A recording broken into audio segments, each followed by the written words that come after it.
क्योंकि मैं आंग्ल भाषा बोलूँगा, I'm more comfortable with that language.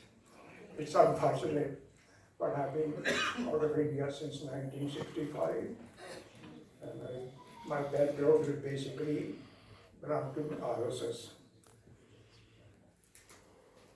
It's very interesting fact that democratic countries, major democratic countries in the world have faced dark days. America, they got independence in 1776, and 1980s they had civil war.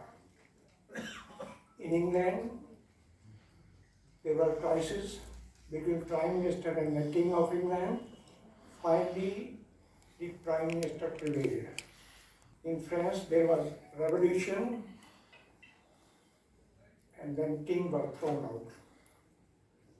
When the emergency was declared in India, when I heard it, I called some of my friends. I'll briefly describe what we did outside India.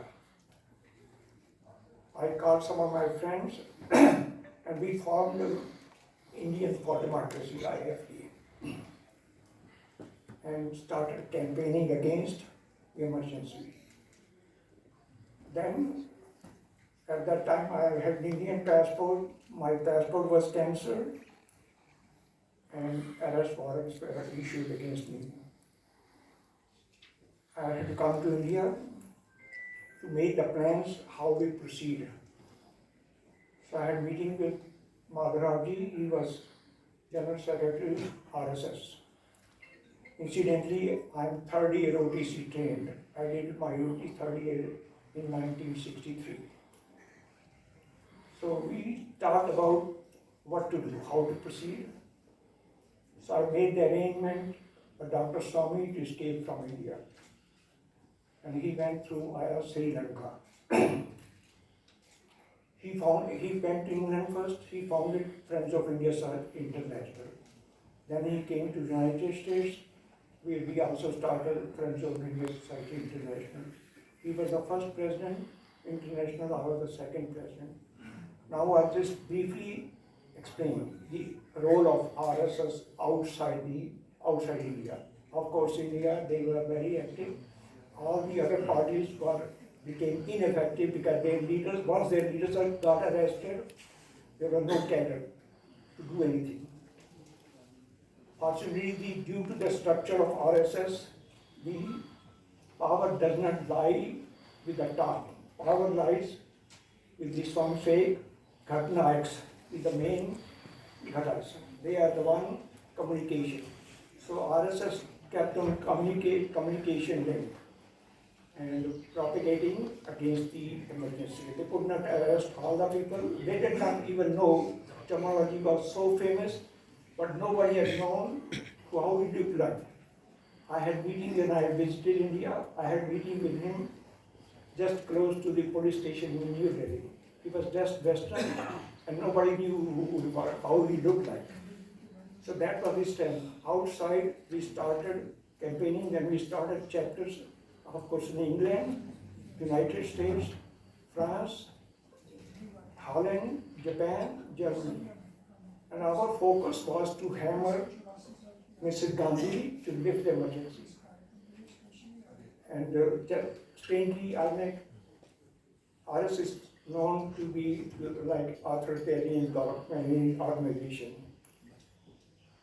But the RSS is one which saved the democracy in India. So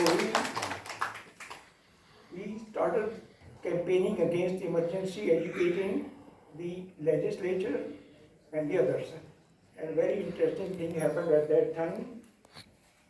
Due to the propaganda of government of India, some people were influenced that Mr. Gandhi was right. I happened to meet Teddy Kennedy. He had issued his statement that there's no problem in India. It's the terrorist organization like RSS which is opposing the emergency. Nobody else is doing that. So I went to see him. I said, Teddy, Where did you get that information? He said, I got this information from the embassy. He said, did you check it? He said, no, I did not check it. I looked at it. He knew me. I said, look, I belong to RSS. He said, if you belong to RSS, then it must be a terrorist organization. Then finally, after that, he did not issue any statement against RSS. And we kept on pressing the Indian government whenever their representatives came to United States or England or anyway, our Karyakartas confronted them. And they were really embarrassed all the time. Finally, Mrs. Gandhi, she did not like to be called dictator. And we were forcing and we were just emphasizing the fact there is no constitution in India. And nothing is left there. Finally, they declared it. Talking to the democratic system. The Indian scholars were the first one to emphasize the concept of democracy, Ganatantra. In fact, there is a very interesting story when Alexander attacked India, the western part of India, there was some small kingdom which was democratic.